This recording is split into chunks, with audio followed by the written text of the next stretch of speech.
Croeso, welcome to Resilience Skills. This is going to be for the next hour. My name's Annabelle and I'm going to be your tutor. Just to go through a few things that we can pick up some kind of helpful tips, I suppose, because we all really know what resilience is. Okay, so we're going to start off with the PowerPoint, which hopefully you can all see. All right. Right, so we're going to start off right at the very beginning. Okay, we're going to look at a definition. And it comes from Latin, believe it or not, from resilience. And this particular word is all about pliancy and sort of an elastic quality of a substance. All right. So when we think of it in terms of resilience, we are thinking about how we bend and adapt to different situations rather than, you know, having too much pressure and then you totally go into stress and de-stress. Okay, so officially it's a capacity to absorb negative conditions, integrate them into meaningful ways. So in other words, resilience is all about learning how to adapt and change and use negative things in a positive way so that you can move forward in similar situations. Okay, thank you, Tamara. Right, so the easiest way, I found the most colourful thing I could. You know the little power balls that you can have, they're only very small and you can throw them and they bounce really, really high, all right? So when we're talking about resilience, I wanted to think of, you can think of a stress ball because that loses its shape and then comes back, all right? Or one of these little balls that you can throw and it'll still bounce high. Or even an elastic band, because if you had one in front of you now, an elastic band you would pull, yeah, and providing you don't pull it too far and snap it, yeah, it'll go back to the same shape. So that's what we're thinking of, all right? So we can adapt to pressures and things that we have every day.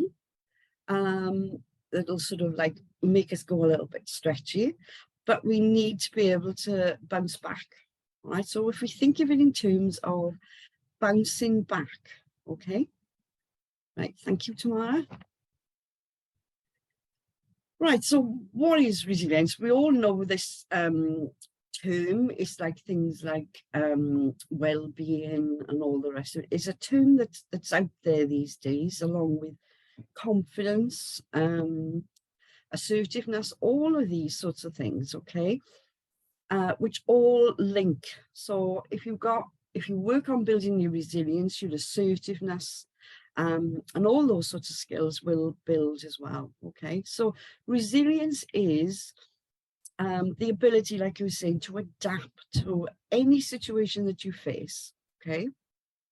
So it could be trauma, it could be tragedy, threats, or even just everyday stresses. I mean, as tutors, we know that we can face quite a bit of stress, all right, which will come out in certain situations. And yes, you can deal with certain things because you've got some experience of it. But too much stress, as we know, is not good for anybody. Okay. Right, Tamara? Right, and of course, I'm just mentioning this because we're going to think a little bit about physical resilience, really. Okay, just a little bit about stress, biological. But there is a physical resilience, there is mental resilience, you know, psychological thought processes, and emotional resilience, which is one of the most challenging ones. Because once we come to think about emotions in any situation at all, emotions tend to make things extremely complicated, all right?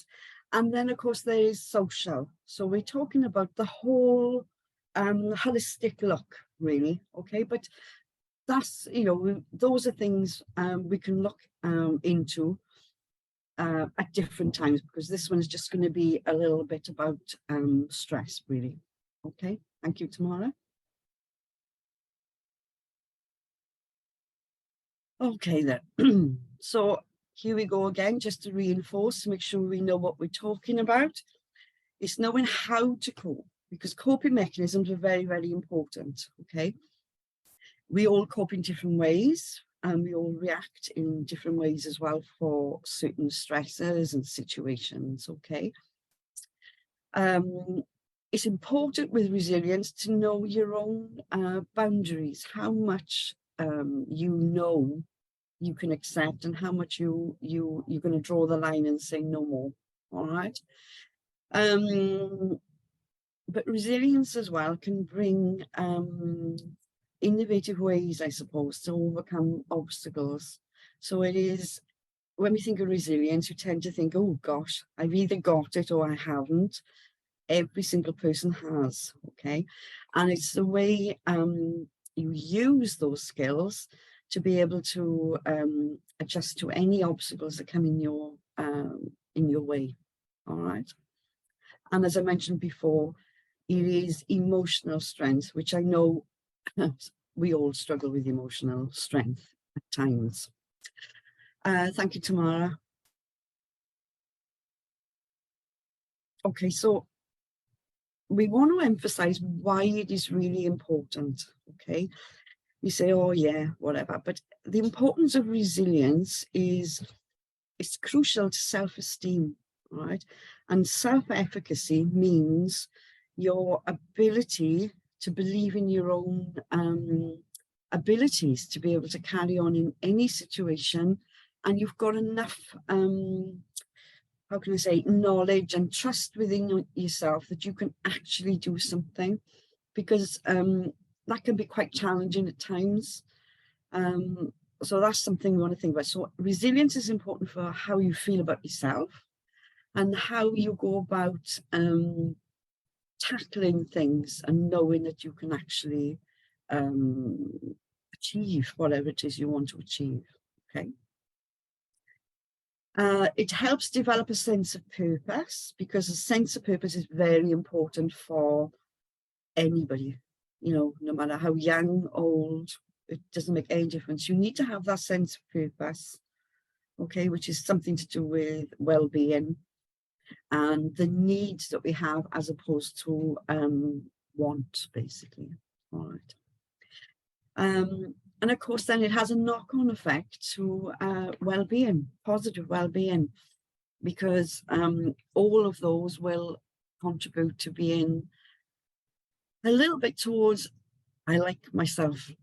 I mean, that is something that a lot of people struggle with, yeah? So sense of well-being has to start within, okay? And of course, then you'll have a better quality of life. So that is the overall purpose, really, of what we need. We need to have quality of life no matter who we are or what situation we're in, okay? Okay, Tamara? Oh, I was going to do this, but I don't think, unless you want to put it in chat, but I don't know if I can see chat. I was going to ask you, because what's very important is strengths. Now, many classes I go to, I always say to them, I said, what are you really good at? What is it that you enjoy and you know that you're good at, okay? And many people will struggle. They will just say, oh, nothing or whatever, okay? Knowing your strengths, what you're good at, whether you are a good timekeeper, it could be good at organisation, could be good at talking to someone or supporting someone. Knowing your strengths and accepting your strengths, I suppose, is very, very important for resilience, confidence, all of those things, okay? Win Roberts, we've got perseverance, honesty, humility. Now, that's a good one. I like humility and perspective. So thank you for that, Win. That's really good. I will leave that question there because that is something that we need to think of, all right? And they don't have to be huge things. They could be part of the values that you have from growing up, similar to what Win just said. That, you know, perseverance, humility, respect, all those sorts of things. All of those are positives, and we need to use whatever we have. Okay, so thank you for that. Right, so I'm going to just say in a positive psychology, if anybody's interested, because my background is psychology, which I forgot to say in the introduction, psychology and counselling. It's all on the internet. If you want to just look online, it's very, very interesting. It gives you a deeper sense of who you are and how to understand others, really. Okay, so knowing your strengths helps you with a greater vitality or motivation. All right, so a clearer sense of direction, which we were saying that we need a sense of purpose. So sense of direction is very, very similar. It does help you with your self-confidence and how you use your skills, basically. Okay, so if you have some sort of belief or self-trust, you have an idea of being able to pursue things. Okay, so all these are linked that help to build resilience. Okay, thank you, Tamara. And this is my very favorite. I've left this one in because I love it.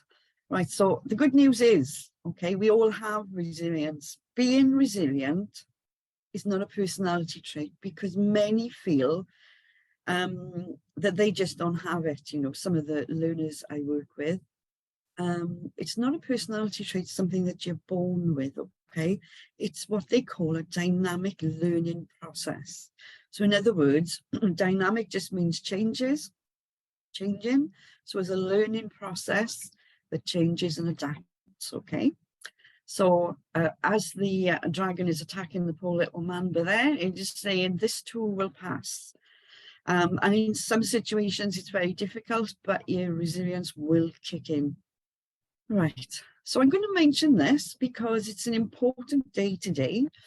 It's the Parent Mental Health Day, okay? And the theme for them this year is building family resilience, okay? Because what I find is resilience is something that we only sort of hear as we get older, I suppose. But when you're very young, it's very important that resilience and confidence is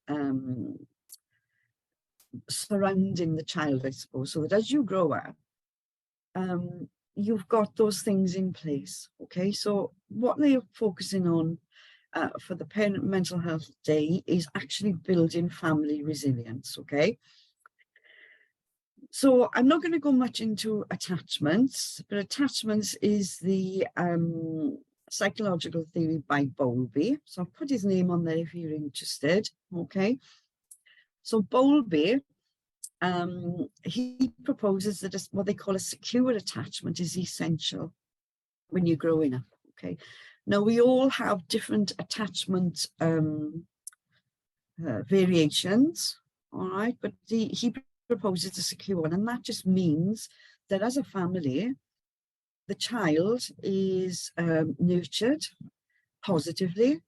All the needs looked after, but also the emotional needs and the trust then is allowed to build. So that's very brief, but that's roughly what we're talking about, okay? So because it is linked so, what's the word? Innately, I suppose, to attachments, this is what the focus is on for them, okay? So think about young childhoods being important to build these skills in, okay? So families then is, resilience in families is built up with trust. Now, trust is one of those words that, how can I put it? It's difficult sometimes, isn't it? But trust is essential in every relationship. It doesn't matter what it is, whether it's your colleagues, family, friends, children, whatever, okay? So mutual trust, so it has to be a two-way thing, yeah? So to be able to build it, they encourage all of the members in the family to express how they feel. Now, different childhoods, people are socialized differently, obviously, but talking about feelings is something that a lot of people find, myself included, difficult to share or even express at times, okay? So by doing this when they're very, very young, yeah, they are going to have that less barriers then, I suppose, okay? So they're going to be able to, if they're feeling sad, they can talk about it instead of brushing it to one side, okay? So they also practice empathy, which we all know what empathy is. It's that deeper level of understanding, okay? And the aim is to comfort one another, because a lot of people nowadays will say, oh, come on, nothing. And it isn't really covered what they need to talk about, okay?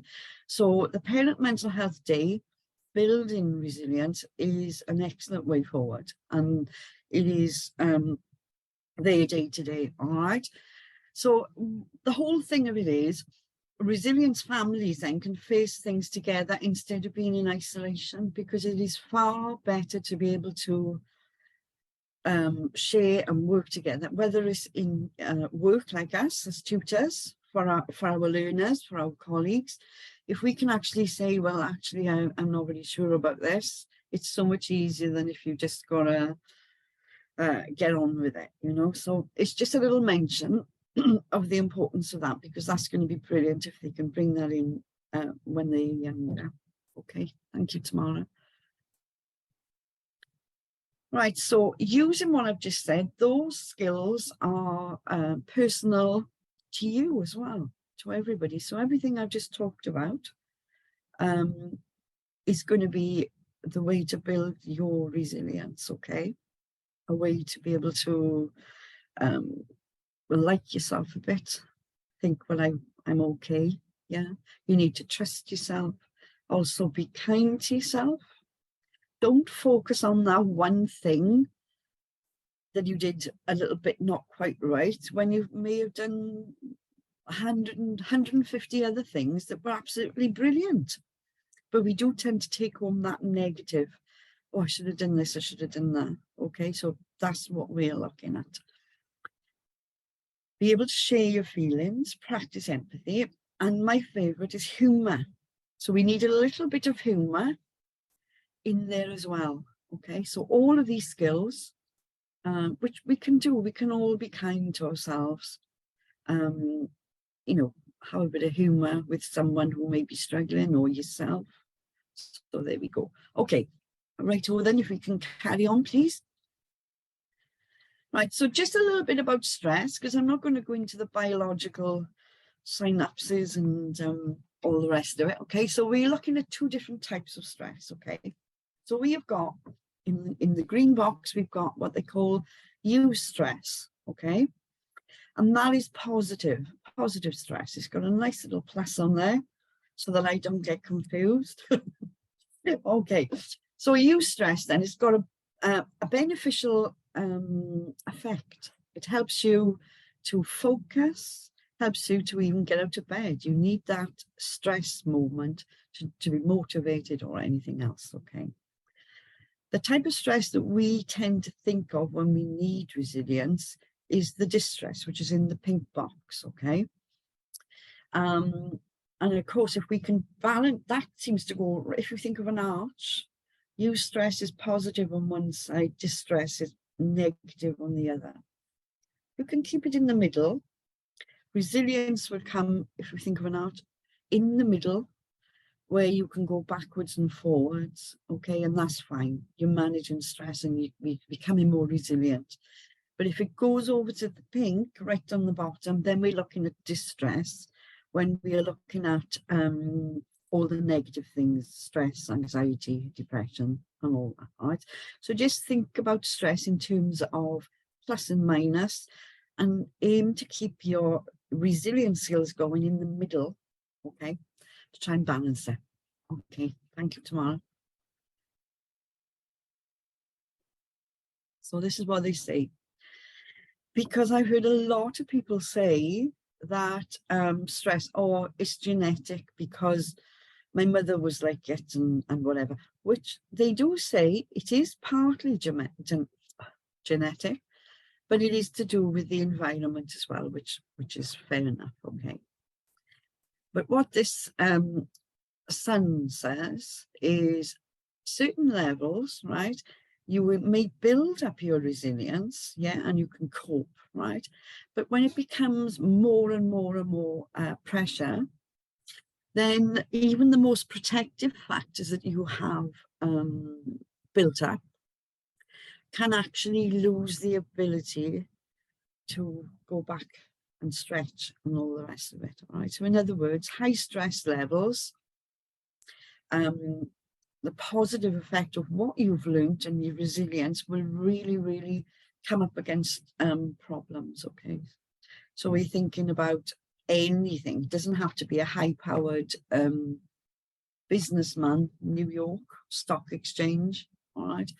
It can be anything at all. So we're going to need some strategies, really, because I think even as a tutor, and for you as being tutors, I'm assuming you all love your job, but it does have stressful times. Yeah. So I was really interested in what your strategies would be that you would use. I was hoping to go into breakout rooms, but we're not going to do that at the moment. So if we go to the next slide, please, Tamara. Oh, sorry, I've forgotten this bit. The other part of resilience, which I wanted to think about, okay, is what they call learned helplessness, right? How many times have we said to ourselves, oh, I can't do anything about this, can't do this. It's something that you need then your resilience skills to kick in to be able to say, well, actually, instead of saying I can't, I'm going to, or I'm going to try. All right. Learned helplessness is something that we pick up throughout our lives due to experience or experiences or just a general feeling about not feeling quite good about yourself. All right. So we're talking about self-esteem again. So learned helplessness, it means that there's no way, I haven't got any control. And if you allow yourself to become in that sort of frame, then of course your resilience skills are going to be really stretched to the point that maybe your elastic band is going to go, psht. Okay, right. Okay, Tamara. Oh no, this is a question. What lowers your resilience? If you can use the chat, if you wish to, all right, we're thinking about things because we're all fairly resilient. We all get up, we all go to work and all the rest of it. But what type of things really do affect your resilience? Would you like to share some in the chat box if you can? Oh, Jackie. Hello, Jackie. Oh, yeah. Poor physical health. Very much so, because that's going to be really wearing, isn't it? If you're in pain or low-level pain, high-level pain, whatever, that's going to make you think there's nothing I can do about this. And it's very true. It's really, really difficult. Good. So we're talking about poor physical health, yeah? Anything else, anybody? Right, so we've got Heidi. Right, let's have a look. Always try and find the positives in any situation, yeah? Encourage others to find positives. Now that's brilliant, Heidi, because if you actually talk to someone, you'll find that many people have a similar, although we're all different, very similar experiences or feelings. We always think it is, what's the word? Just ourselves. We feel very isolated, don't we? So yeah, that's brilliant. In your Heidi saying that she works with people who have experienced being in and out of care and homelessness, yeah, very much more. Displacement and general instability from a young age, yeah. They do say from a young age, don't they? It does go in. They're very resilient by default, often as individuals and not as a family. Now that's interesting. Very good. Fight or flight has got them, though, to young adulthood. Yeah, I understand. Fight and flight, stress response, brilliant. Trauma and emotional strength, and emotional stress. That is one of the main ones, isn't it? And trauma doesn't have to be, as you say, an extreme thing. Trauma can be from even a small breakup maybe, or something that happens, but it causes huge emotional stress, doesn't it? Thank you. Sorry, I'm calling you Wyn. Is it Gwa? Sorry, I am not very good. I'll call you Wyn if that's all right. Thank you, Wyn. Jackie. So we come to Jackie and we're looking at unforeseen circumstances. Now that's hard, isn't it? Because we can plan and we can plan to the last minute, can't we? But there's always going to be something that turns up. So yeah, unforeseen. I would be interested in what sort of techniques we use to sort of deal with unforeseen circumstances. You know, that'll be nice. Maybe that'll be for another one where we can actually go into breakout rooms and have a discussion, because I think by actually sharing those views and things that we do, that's the way we can help each other, basically, isn't it? Okay, unforeseen circumstances. All right, and we back to in and we got abuse. Yeah, now that's huge. Abuse, of course, can be when they're younger, growing up. It can be, you know, domestic abuse, any kind of abuse. That's something that would be well worth looking into. Denisha, stress tends to lower my resilience. Yeah, stress is a big one. There we go. Tend to lower my stress. And also from Jackie, we have got phone response for those who have witnessed. For example, DV. What is the phone response? I'm going to show my ignorance now. Jackie, can you put it into chat what it is? What is a phone response for those who have witnessed? Oh, hang on. Part of fight, flight, freeze, phone. Oh, yeah, of course. I should know that, you know. Yeah, very much more. Yeah. So fight, flight, freeze, and fawn. So fawn we're talking about is cowering, you know, where you tend to, oh gosh, go away from it all. All right. Oh, Heidi, bereavement. Yeah, now that is huge, isn't it? Bereavement. It does. I mean, how do we have resilience in those sorts of things? If we've seen abuse, if we've seen bereavement, witness bereavement, those are coming under the trauma side of it as well, isn't there? So resilience obviously may kick in at some point, but there is the issue with that is going to be the emotional content. And I think with the emotional content, it's never straightforward. And that is the whole point, that we need to talk about these things, talk about how we can support others, and in doing, it builds their trust, because it all comes down to trust at the end of the day, doesn't it? Okay. Oh, it's a brilliant, brilliant, really good. Okay, so thank you for that, guys. We're gonna move on now, please, Tamara. Oh, now this was the breakout rooms, which I thought was 5 minutes ago. Strategy. So we were going to have 10 minutes to have an idea of what sort of strategies you use for yourself, what actually it helps you. And I mean, I've thought about this. I've thought to myself, right, well, what do I actually do? And it's very difficult to put into words. So I'd be interested if you can, we'll have to do chat again, I'm afraid, guys. If you can just put a few things into chat. So when things really get stressful, all right, what do you do? And I've given you an example, which is typical of the way I try and see things. Humor, as I say, all right, but it's got to be in the right context, obviously. But the nice little picture there with the, I was going to see reindeers, but I mean zebras, yeah. And the one is colouring himself, and it says it's supposed to relieve stress.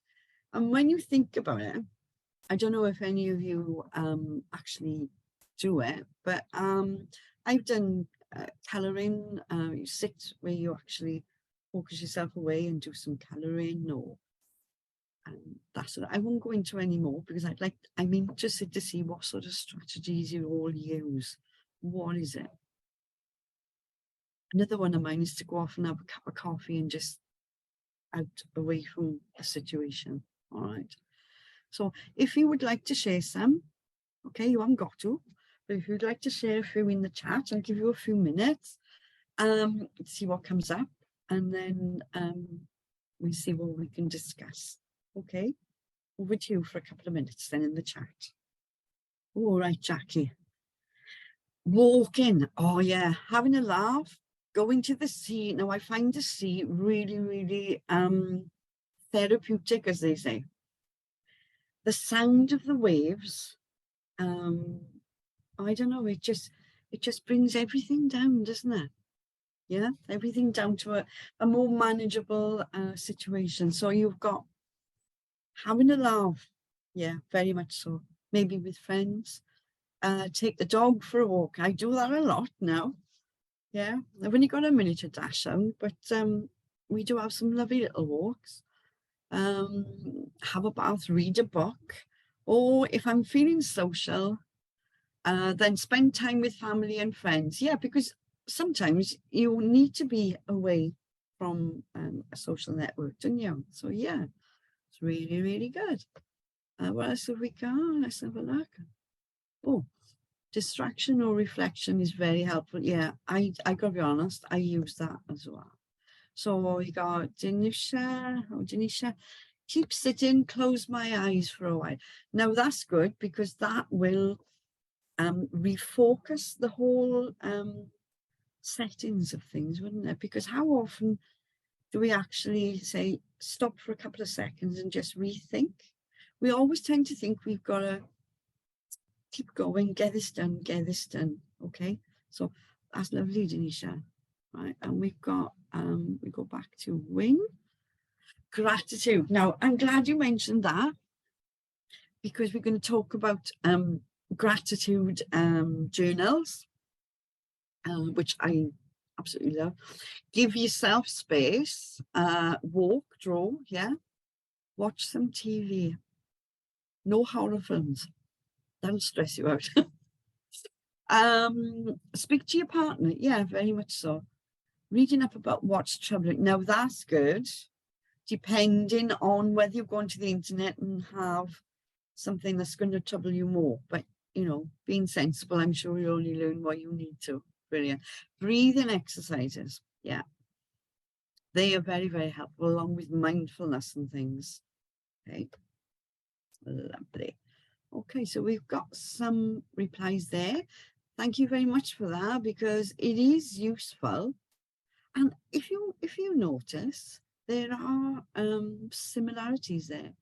Time for self, walking dogs, distraction, reflection, gratitude, sitting still. This is very simplistic, but it works. Okay, and we've got reading up about what, yeah, because sometimes the education of what you actually are thinking about or troubling you can be quite simplistic if you see it in black and white and say, well, actually, do you know, it's a very, very good one. I like that. Oh, and Jackie, yeah, physical activity, not my favorite thing, but I do go to aqua aerobics, which I find in the beginning to get into that routine, I have to think, oh, have I got to go? Have I got to go? But it is really good. And I mean, I'm not all these active type, you know, but when you come from there, physical activity, no matter what it is, even walking the dog, it does give you that little bit of endorphins that are released. That gives you that happy, I say happy, calmness, okay? And gardening, yeah. I like gardening, Jackie, but the thing is, I'm all right with a bucket. You know, I put it in a I can't say a bucket, a pot, yeah. But anything else seems to not suit me. It seems to all die. I don't know whether it's my soil. I'll have to talk to you, Jackie, and find out what you do for your gardening. Okay. I can't say any more then. So we're going to carry on. Thank you for that, guys. Right, if we move on to, right. So strategies then, as they say, coping mechanisms or similar. All right. Again, I'm going to refer to positive psychology because it's brilliant. Seligman 1990 is all about the 3 Ps. So if you can't remember anything or take anything from this today, think about the 3 Ps. All right. So in order to change the way you think, because they say, you know, CBT is very successful in treating many things, cognitive behavioral therapy. All right. But the 3 Ps, this is based on that sort of thing. Okay, so the first P is what they call personalization, right? And that just means self, all right? So in other words, whatever goes wrong in the day, whether you're responsible for it or not, whether it's a huge thing or a small thing, we hold ourselves responsible for that, okay? Now, obviously, if we do things wrong, we got to own up. I'm not talking about that sort of thing. It's just little things. If anything go, oh, I should have been able to have done this, right? So personalization, if we're thinking of a strategy, try and think about, I'm not accountable for that, okay? Or maybe a little bit, but you know what I mean. All right, but top and bottom of it, we put blame on ourselves. And by blaming ourselves, saying, oh, I didn't do well then, I didn't do this good, I didn't do that, I should have done this. It does make it difficult because if you've got that mindset, which we all have, myself included, oh, I haven't done this, you know, it's going to stop us bouncing back, basically. That's what we're thinking. Okay, so that's the first P, personalization. So Tamara, next one, please. Now, this is a big word, pervasiveness. Okay, so in other words, the second P is pervasiveness, which means it's going to eke out into every other part of your life. All right, so you're going to assume, it's all about assuming that everything that's gone wrong today is going to affect everything. Everything's going to go wrong. You know, we get up sometimes in the morning and we think, got the wrong side of the bed, you know, that sort of thing.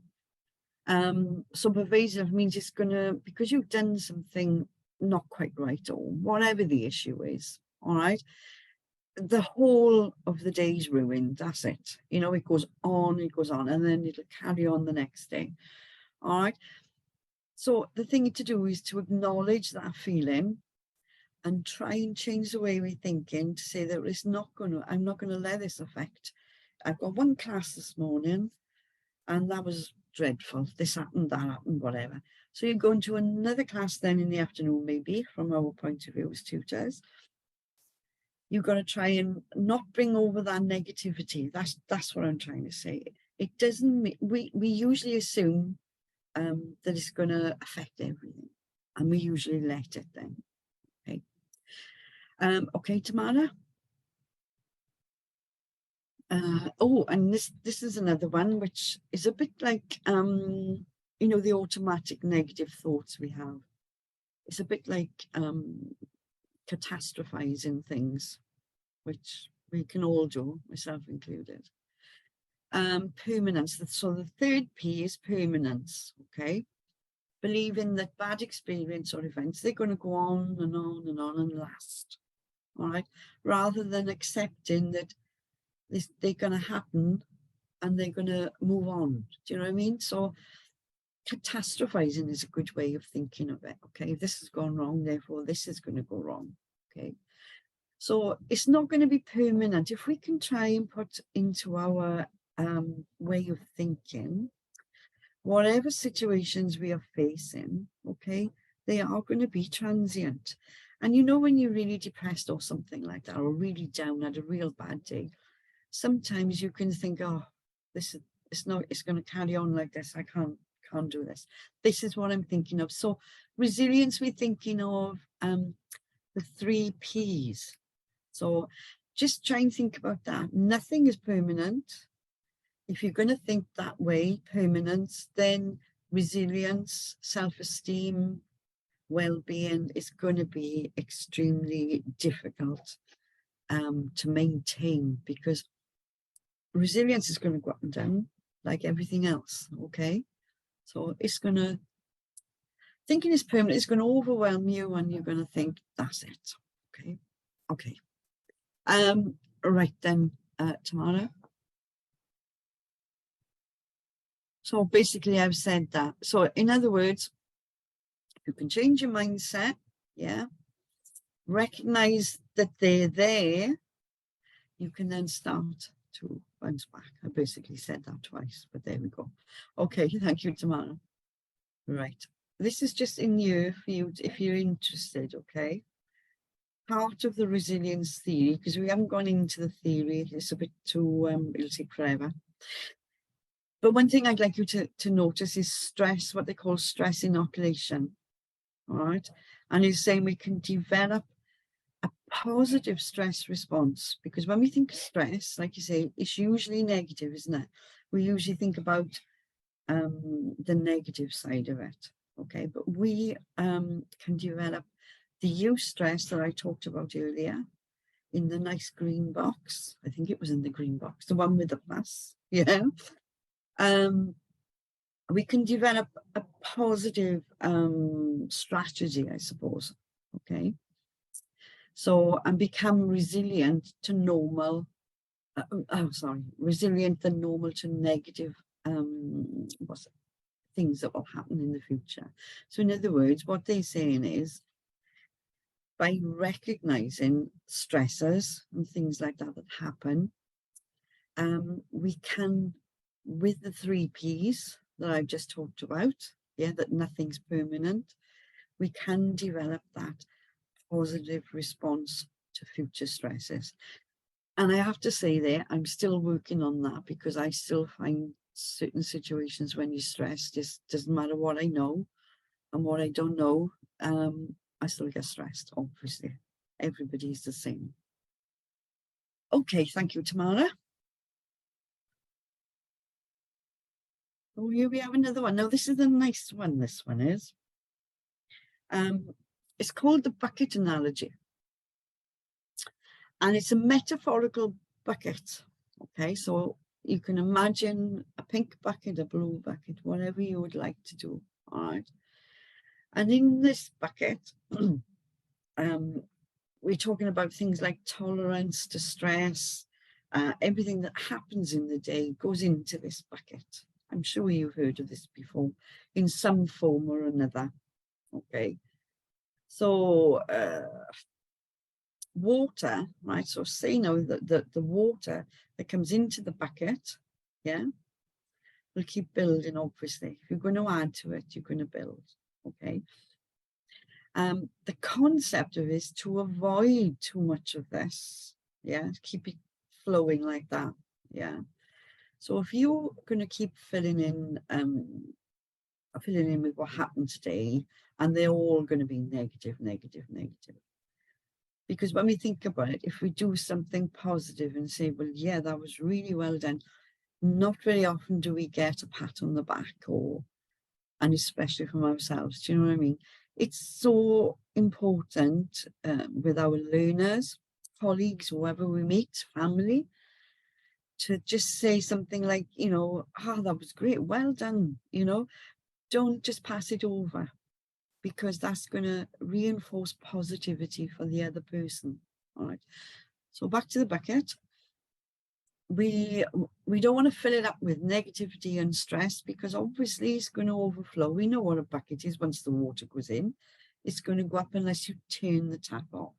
All right. And it is within our awareness, if it becomes, instead of just panicking, which we all do anyway, to be able to turn that tap off at a certain point and say, that's it, no more.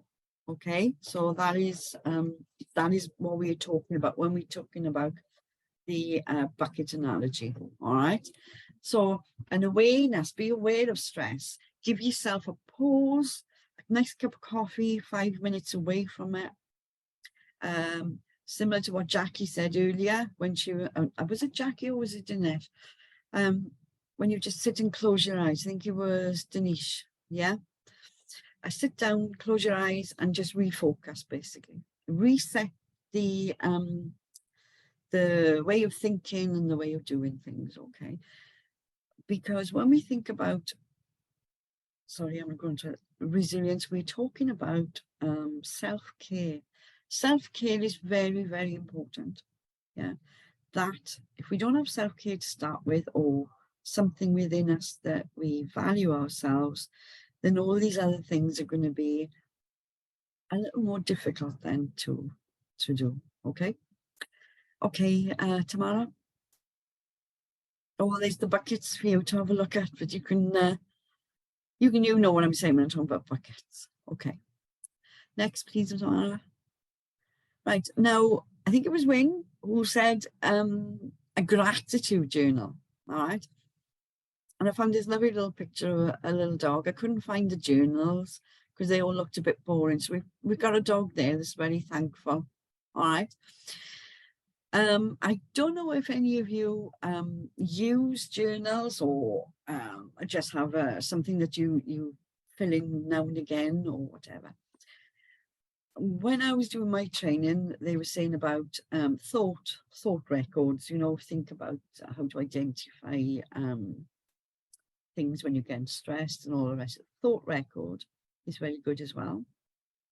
But a gratitude journal is my preference because you have, if you think about it, even every single day, every single minute, all right, you have got something to be thankful for. And I remember doing it and thinking, oh, this is hard. I can't get into this. I just have a few words here and there. But the gratitude journal can really build up your values, I suppose. Yeah, which in turn then becomes positive and a way of building up resilience, okay, and reducing stress. Okay, thank you. So that's another strategy. Thank you, Tamara. Oh, we put the dreaded exercise in, yeah, but honestly, you haven't got to do anything extreme. It can be going for a walk with the dog, like you say, just looking at the trees, nature. It gives you a whole new perspective. Okay, so exercise is another one. So if you're not teaching today, you can sort of disappear for 5 seconds, think about the 3 Ps and go for a walk with the dog or something. All right, so that's something. You've got some strategies. Okay, next please, Tamara. Oh, lovely. Any questions before we finish? Where are we? Oh, you're about 10 to. So if you've got any questions or anything, nothing too complicated, mind, but I'd be happy to answer. I'm going to go back to, I think I had one from Heidi, didn't I? Right, Heidi. You were saying about being resilient as an individual, yeah, but not as a family, right? Fight or flight, yeah. Heidi is asking that they've gone, the people that she's working with have gone through a lot of different times, yeah, but they have built up some resilient skills because basically they wouldn't be where they are now, all right? Fight and flight through young adulthood. And she's asking really how to help them to understand that they have developed resilient skills and coping mechanisms as a way of seeing that the future will be more positive, all right? That, I think, is more about positive reinforcement, Heidi, because obviously they have developed it because they are where they are, all right? But they have got a lot. It's not a simplistic answer because they've had a lot of issues through homelessness, displacement, and instability. So there's going to be a lot of maybe attachment issues, violence, abuse. We don't really know. It's not a one thing fits all. All right. So what I will actually say is positive reinforcement, all right? The more positivity you can put into those young people or whoever it is you're working with, all right? And it's all about trust. So as long as you are genuine with them and you get them to open up to you about this, that, and the other, and you positively reinforce, yeah, and identify certain parts maybe when they were younger, to say, well, look, you use your resilience in this situation or that situation. We don't always recognize that we are resilient. You see, that's part of it. So that's a really good question, Heidi. Thank you for that. I hope that helps a little bit, because I can't really answer much more other than the basics, because of course they're all individuals and their all situations are different. Okay, thank you, Heidi, for that. Okay, so we have got dancing around the kitchen. Brilliant, Jackie. Right, so Awina said, I think it's important to reach out for help when needed. We all need help sometimes, and although trying to deal with mental health and well-being is important, recognizing now when you hit it on the nail on the head, we are as tutors very good at seeing the need in others, which is a lot of our job basically, and it's not just teaching. But it is difficult to identify it within ourselves. So that's something maybe we could discuss in other further coffee mornings or something. Perhaps tomorrow would like to have a think about that maybe. All right. But thank you for sharing that, because that's really good. It's important to recognize when we need it. And the thing is, we don't always recognize it, do we? All right, so Jackie, I think we need to make these skills a habit. Yeah, that's true. Habit forming. Yeah. That's hard to break. It's also about saying sometimes, I need something. There we are. Jackie said the same. I need something. It's something I suppose we're not used to doing, you know, actually say, I used to say, oh, it's a sign of weakness, that sort of thing, you know. But yeah, Jackie, thank you for that, because yeah, I need something, maybe counselling, and it's okay to say that, because that's going to support your mental health, well-being, and all the rest of it. Right, so we're coming to Denisha. Could you tell me how to build resilience in kids? Oh, yeah. That's going to be, that could go into that for a long time. But the most important thing, I think, for resilience, anything like that, for anybody, but especially for young children, yeah, it's all about positive reinforcement, yeah, being there to listen, because we don't often listen, do we? We listen, we think we're listening, but we miss a lot of what is not being said. Okay, so the only thing I would say as a broad answer for that one, for children, they are very susceptible. They're like sponges. We all know this, and the younger they are, the more they pick up on everything, even if you don't mean to imply that or say that. Yeah, so make it simplistic. Make it positive reinforcement. Trust is a good thing. You need to be able to say, that was really good. Engage those to support others as well. That's a good one. I think that was a bit of waffle, but I think I'm coming to the end of my time. Sorry about that, Denisha. But the younger they are, be positive, and whatever they do that's good is, wow, that's wonderful. Yeah, it's going to build everything, you see. Confidence, resilience, assertiveness. It's all linked. But we need to have that feeling of acceptance. And we all need that. If we feel accepted, then that's what we need to work on for youngsters, which they're doing in the family day, which we talked about earlier. Yeah, all about communication and trust. Okay, so I'm going to leave you there if there's no more questions. And I just want to say thank you so much, Diolch Vau, for actually listening to me this morning. Okay, and hopefully you'll get something from that. Okay, whether it's the 3Ps or whatever. But remember, you're not on your own. All right, that's one of the most things. You can always reach out to one of us. We're all tutors, we've all been there, and we'll see what we can do. All right, so anything I can do, just let me know, and have a good day. And if you're not working, go for a walk with the dog and laugh a bit. Okay, thank you. Bye.